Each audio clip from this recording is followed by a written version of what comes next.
트럼프가 또다시 한국 방산을 상대로 견제를 시작했습니다. 폴란드가 도입할 FA50 PL36대 수출이 미국의 수출 허가 문제로 인해 1년 반 이상 늦추는 수정 계약을 체결할 것으로 알려지면서 미국에게 핵심 기술을 의존하는 것이 얼마나 위험한지를 다시 한번 일깨워주고 있는데요. 미국의 트럼프 정부에서는 한국이 만들어낸 FA50이 업그레이드가 된다면 F16을 뛰어넘는 세계적인 베스트셀러가 될 것임을 알았기 때문이라고 하는데 자세한 내용 알아보겠습니다.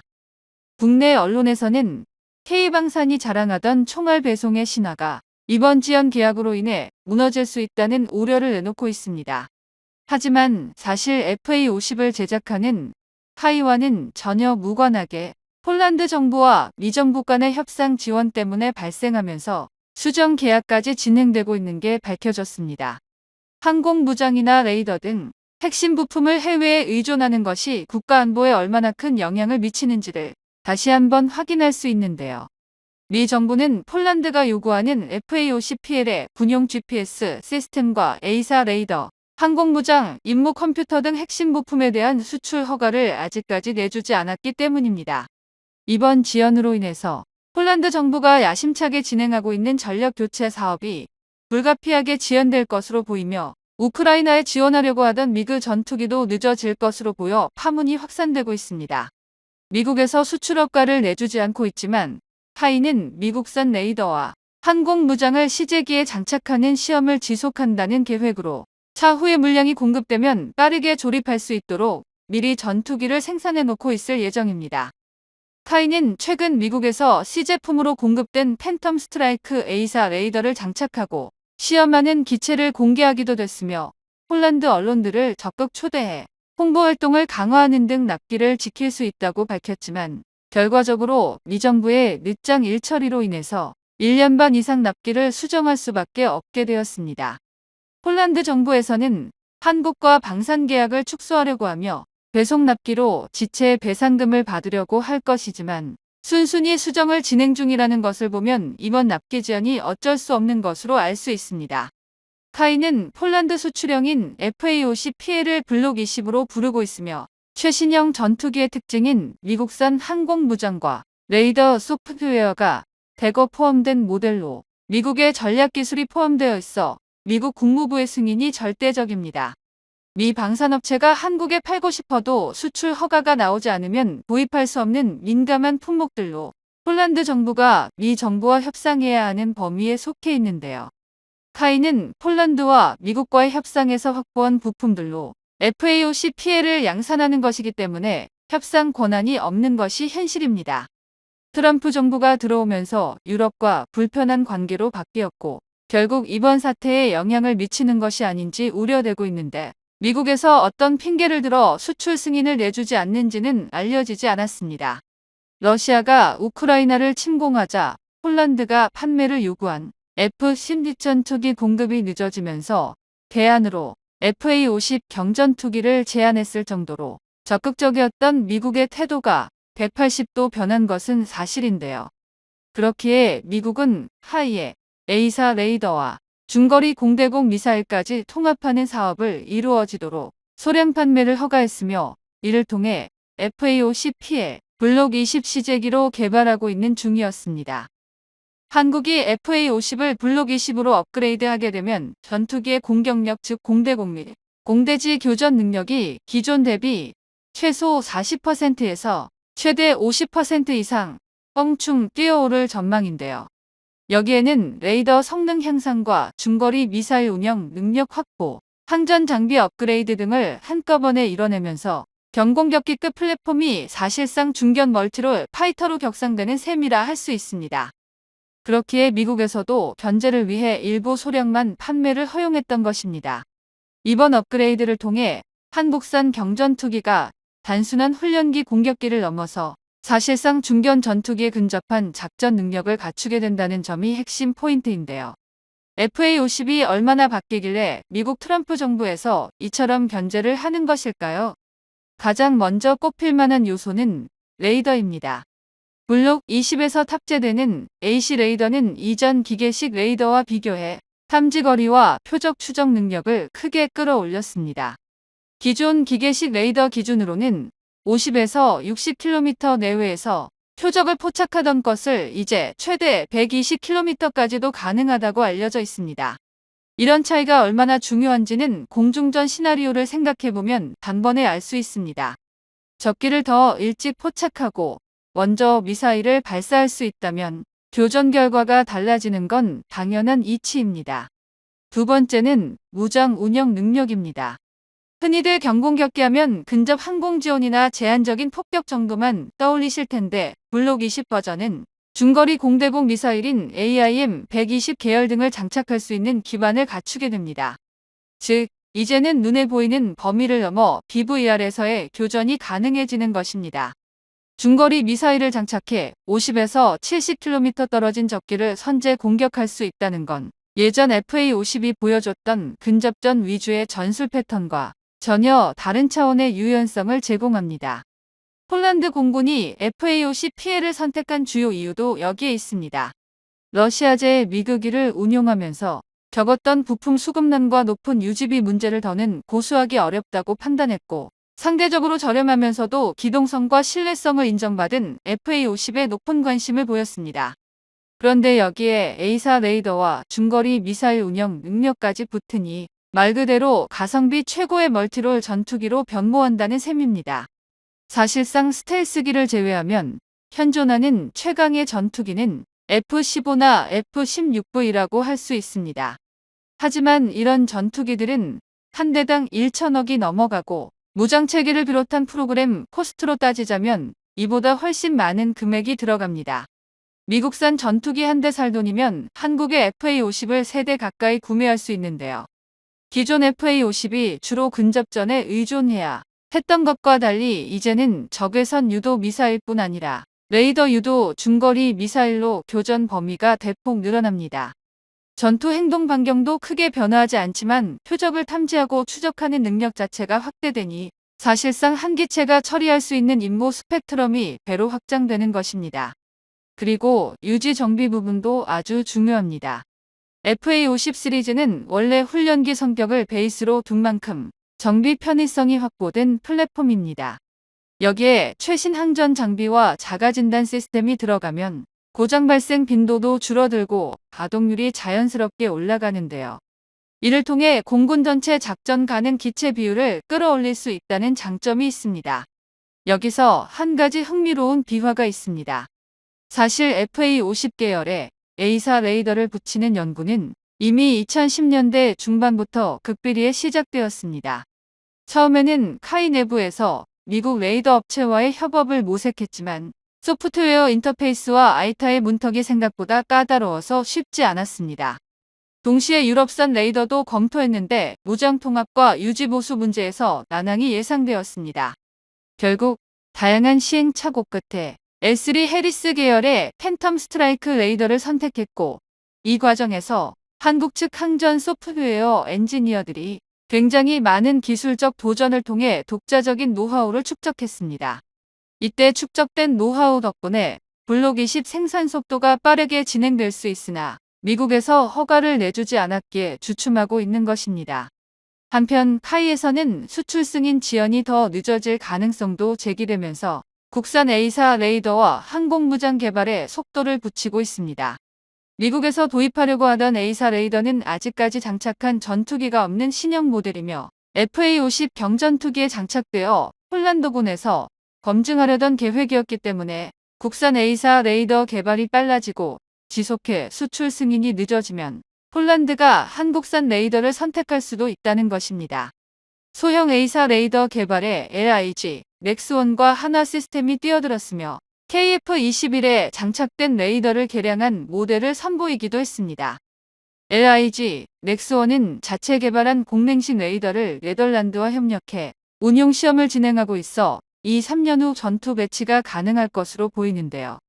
또한 국과연에서 진행하고 있는 단거리와 중거리 공대공 미사일 역시 개발이 빨라질 것이며 FA-50 경전투기를 활용해 올해 3번의 초음속 미사일 시험 발사를 진행할 경우 KF-21뿐만 아니라 수출용 무장 패키지로 통합해 초음속 항공무장 개발도 빠르게 진행될 것입니다. 미국이 블록 20에 필요한 레이더와 항공무장 수출 승인을 내주지 않으면서 다양한 추측성 보도가 이루어지고 있는 가운데 2010년 초 미국에서 거부해 A사 레이더를 달지 못했던 상황과 다른 방향으로 움직일 것으로 예상됩니다. 현재 트럼프와 미국이 보여주는 행보는 이제 충격을 넘어서고 있습니다.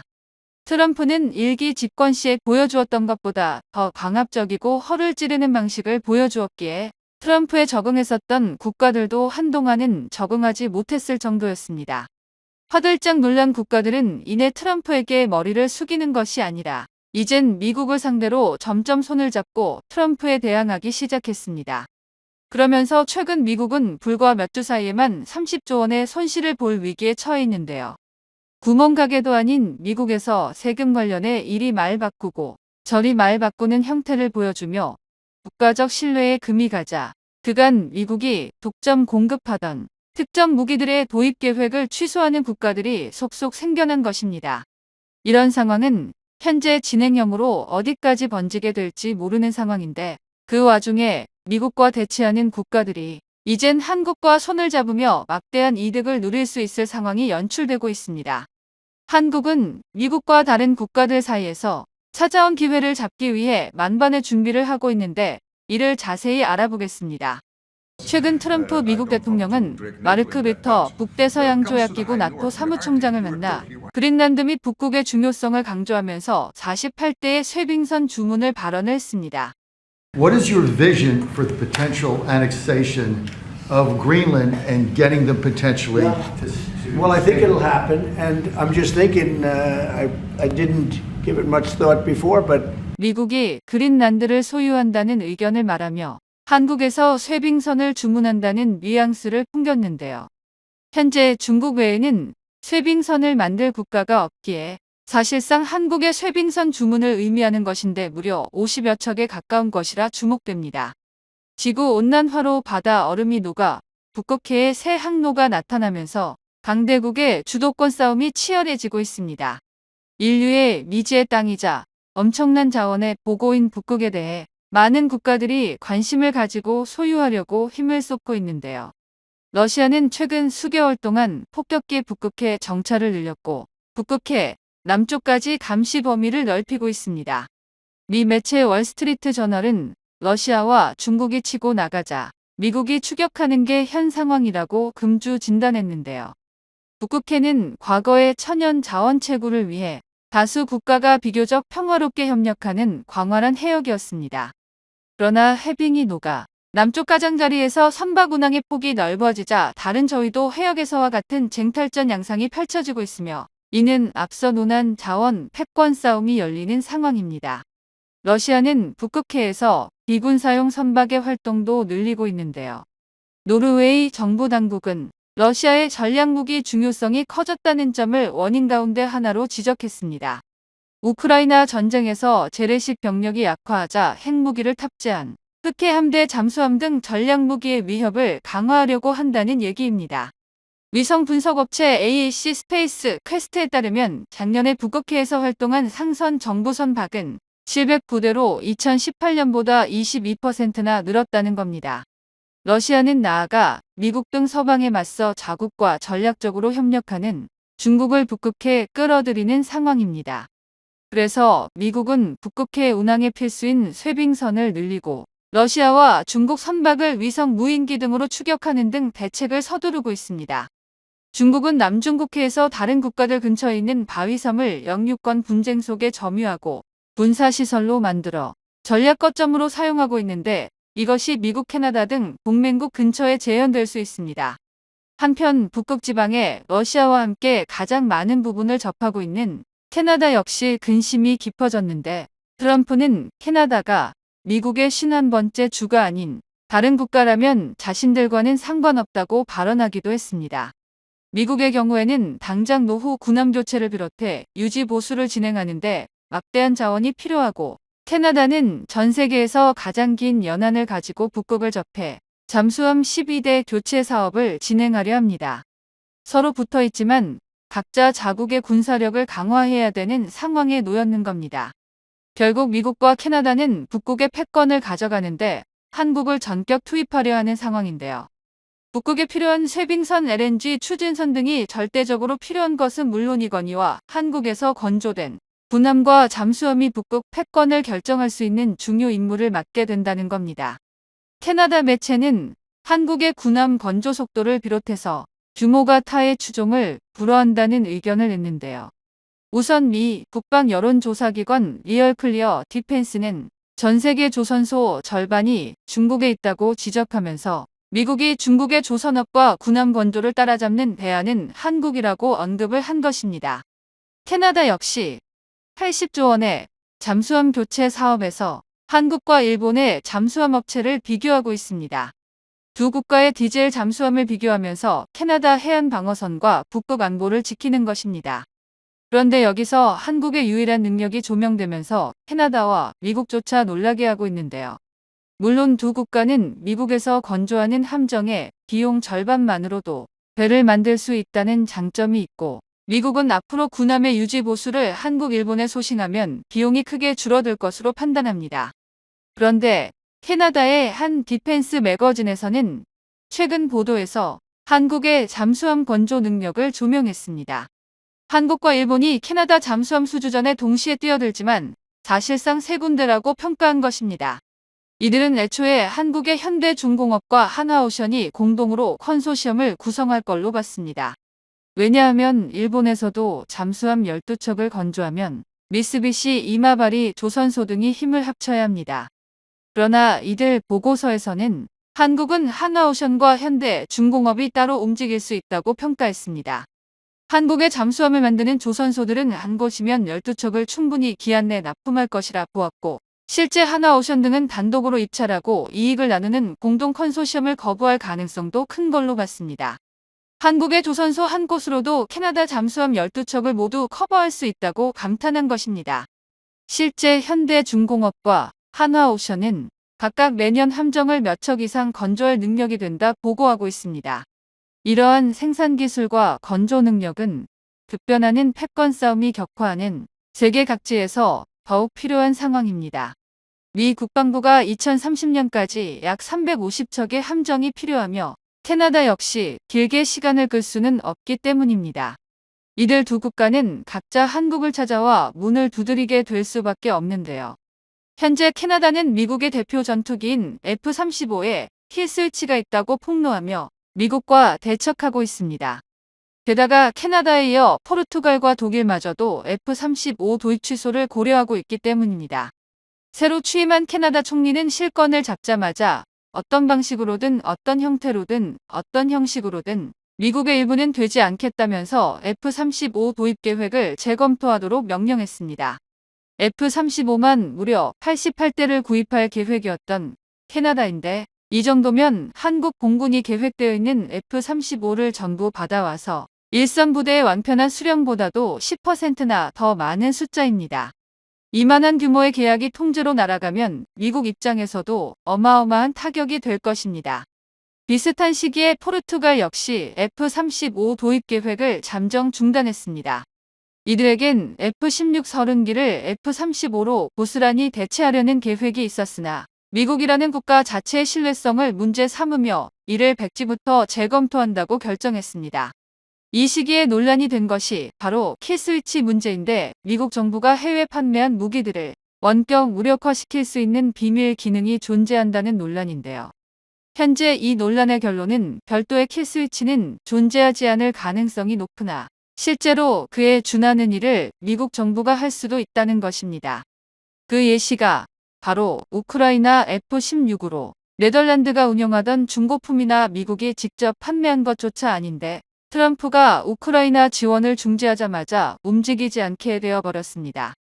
그 방법은 미국이 F-16의 링크 16 네트워크를 차단해버린 것인데요. 데이터의 실시간 교환을 기반으로 하는 군사 전술 데이터 링크 네트워크로 이게 꺼지면 전투기는 본부와의 교신은 물론 레이더와 무장 사용조차 불가능해집니다. 이번 일로 미국이 데이터 링크 자체를 원격 비활성화시킬 수 있다는 것이 증명되었습니다. 과연 그게 F-35라고 해서 다를까 싶은데요. 오히려 유출에 민감한 기술이 훨씬 많은 F-35가 더하면 더했지 못할 턱이 없습니다. 이에 포르투갈은 F-35를 더는 믿을 수 없다고 본 것입니다. 같은 문제로 이번에는 더 충격적인 국가명이 거론되었습니다. 독일도 F-35 도입을 재검토하겠다고 나선 것입니다. 독일의 경우 수량이나 도입 규모가 큰 것은 아닙니다. 이들은 이미 미들급 전투기를 유로파이터로 구성하고 있고 하이급으로 F-35는 적당한 수량만 있으면 되었기 때문입니다. 그래서 총 35대의 구매 계획이 있었습니다. 하지만 독일이 이를 취소한다는 건 다른 의미가 있습니다. 영국이 탈퇴하는 브렉시트 이후 EU 내에서 미국의 최후방은 독일이었습니다. 독일은 EU를 이끄는 사실상 맹주 국가이면서 자체적인 기술과 산업 역량도 있는 국가인데요. 미국 주도하에 서방 세계 질서를 만드는데 중요한 역할을 하던 나라가 독일이었습니다. 하지만 그런 독일이 F-35 도입 취소를 마중물 삼아 미국 주도의 질서를 거부하기 시작한다면 미국 입장에서도 골치가 상당히 아픕니다. 또한 독일의 계약 규모는 다른 나라와 비교했을 때 그리 크다고는 말할 수 없는 것이 사실이나 이러한 현상 자체가 F-35의 인기를 크게 떨어뜨릴 것이라고 분석했습니다. 비슷한 취지의 주문 취소가 해당 논란을 가속화시키고 광범위한 도미노 효과를 일으켜 앞으로는 미국이 더 많은 손실을 각오해야 할 것이라고 봤죠. 실제로 현재 취소나 재검토가 유력한 도입 계획이 또 있는데 바로 루마니아의 F-35 32대 도입 계획입니다. 독일이나 포르투갈과 비슷한 수준의 금전적 손실은 물론 루마니아의 경우 더 큰 파급력까지 불러올 수도 있습니다. 미국산 무기 체계의 신뢰도 문제가 전투기 하나에서 그치지 않고 다른 모든 무기 체계로 번질 수 있기 때문입니다. 사실 그럴 가능성 자체는 충분한 게 대부분의 현대적인 무기들은 육해공을 가리지 않고 전술 데이터 링크와 유사한 지휘 통제 시스템을 채택하고 있기 때문입니다. 하다못해 장갑차 같은 최소한의 군용 장비도 이제는 이러한 시스템을 통해 다른 장비들과 정보를 교환하는 것이 기본이 되어 있습니다. 이런 기능이 없다면 솔직히 현대적인 무기라고 말하기가 좀 곤란할 정도입니다. 이번 일로 미국은 육해공 모든 영역에 무기 도입 후보에 있어 낙마하게 될 가능성이 높아 보입니다. 이에 더불어 지금 F-35를 둘러싼 상황을 잘만 이용한다면 KF-21까지 협력을 확대할 수도 있는데요. 루마니아는 K9 자주포를 한국과 일단 계약해 본 바 있습니다. 그런데 한국과 손을 잡고 일을 해보니 가격이면 앞뒤 일처리에 아쉬운 점이 전혀 없었는데요. 루마니아가 하루아침에 북한 편이라도 되지 않고서야 한국과 정치적인 분쟁이 생기지도 않을 거고 기술 이전 조건도 관대한 데다가 현지 생산은 양측 모두가 원에 맞지 않는 조건입니다. 루마니아도 이 점이 마음에 들어 매우 빠르게 논의가 진행되었는데요. 똑같이 현지 생산을 협의한 폴란드와도 비교되는 속도로 루마니아는 이미 한국과 현지 생산기지 구축 계획에 대한 합의를 마쳤습니다. 루마니아가 한국과 거래를 해본 이상 한국과의 군사협력은 앞으로 훨씬 전방위적으로 늘어날 가능성이 큽니다. 또한 한국 역시 신뢰를 잃은 미국의 좋은 대안이 될 수 있다는 것을 어필하기 위해 적극적인 행보에 나서고 있습니다. 한국은 여기에 더해 내수용으로 쓰기 위해 첨단 기술을 동원해 양산하고 있는 KF-21의 모습을 공개하기도 했고 미국이 맡긴 전투함 MRO 사업을 조기 완료하면서 조선업 역량도 과시했습니다. 그리 머지않은 미래에 미국을 버리고 한국으로 갈아타는 국가들을 보게 될 수도 있겠습니다.